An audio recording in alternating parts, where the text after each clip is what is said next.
للمواطن. نعم، عند الحديث عن مشروع عدل الذي يعتبر دائما يعني من الأخبار المبشرة للمواطن الجزائري، يجب أن لا ننسى أيضا مشاريع والآليات الأخرى الداخلة في تطوير البنية نعم. الحضرية للدولة الجزائرية، اللي هي مشاريع دعم السكن الريفي. نتحدث عن السكن الاجتماعي، نتحدث عن محاربة البناء السكنات الهشة وغيرها من البرامج صحيح. والآليات التي تدخل في بعث بنية حضارية سكنية حقيقية للدولة الجزائرية. وأيضا هذا الذي أصبح الآن يعتبر أصبح حقار للمواطن الجزائري، مضمون له للاستفادة من السكن، لأنه يعتبر السكن في الذهنية، نعم.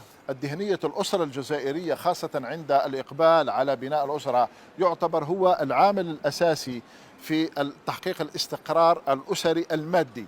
لذلك الدولة تفهم هذا كثيرا، السلطة السياسية على وعي بهذا ممتاز. الفهم الأسري لمفهوم السكن، لذلك تركز عليه دائما ضمن ما يسمى البرامج الاستراتيجية الكبرى في قانون المالية، في الأرصدة المالية، المحفظات المالية المخصصة لدعم هذه البرامج التي تعتبر أيضا هي قيمة مضافة للبنية التحتية للدولة الجزائرية، نعم. وأيضا هي دائما ذلك الحق الثابت للمواطن الذي يعتبر دائما السكن بالنسبة له هو بداية لتأسيس حياة جديدة ومن المكتسبات في عملية البناء الأسري ممتاز. للدولة.